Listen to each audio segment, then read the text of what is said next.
Welcome back, my friends. It is time for the morning mindset. I hope you are ready. If you're not, just stop for a moment, take a deep breath, get your mind ready to be aligned with the truth of God. And what that means practically is that as we hear His word and we understand what it says, we are going to take action to align our thinking and then our behavior with what it teaches, so that we can be walking in His will today. That's our goal.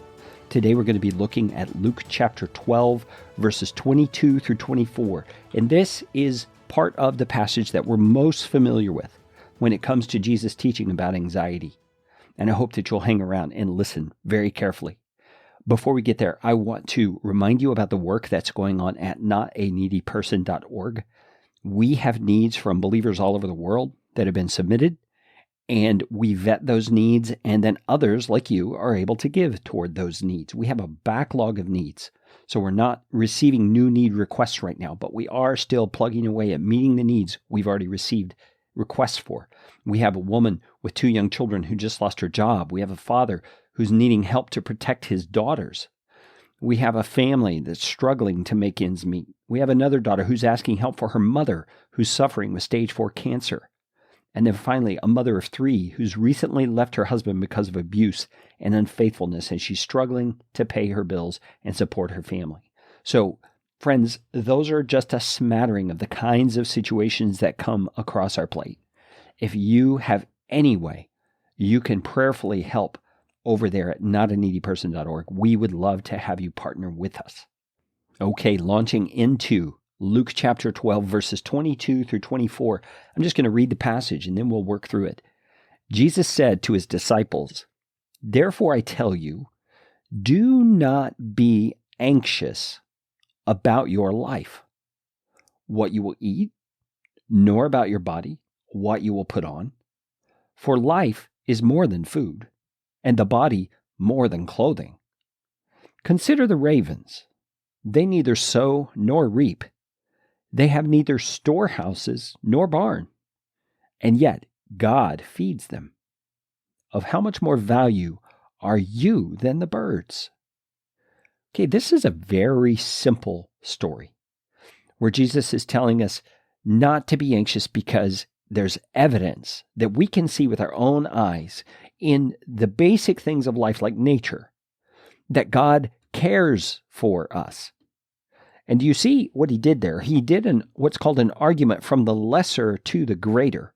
He points out something of less importance, which is these ravens, these birds in the air that do not sow or reap. So He's saying they don't plant seeds, they don't harvest seeds, and they don't have storehouses or barns where they stow away food for the winter, so to speak. And yet, God feeds them. You still see plenty of ravens flying around. They still exist. They still continue on. And He says that is a small example of how God cares for His creation. You are much higher up the chain than that raven. You are much more value to God than those birds. Don't you think He's going to care for you in the same elementary, simple way that He takes care of these birds? You see, Jesus is trying to get His disciples to switch their mindset from one of fear and concern and apprehension and, yes, anxiety to one of confident trust. Now, use that word confident on purpose because we need to be assured in our minds and in our hearts that our Father in heaven will take care of us, especially in these small areas that He mentions here, areas about your life, what you'll eat, what you'll wear. So food and clothing, those basic necessities. Our God has committed Himself to caring for us. Now, that doesn't mean we're going to have 3 squares a day. It doesn't mean we're going to have our favorite foods. It doesn't mean we're going to have the amount of food we think is necessary. But God, in His great goodness and love, in using our life for His glory and for His purposes, will do exactly what is best. Friends, when we get to heaven, we will not look back at one thing in our experience here on earth and say, God, you messed that up. Nope. We will be entirely in agreement with him that he did all things well. Jesus, we love you.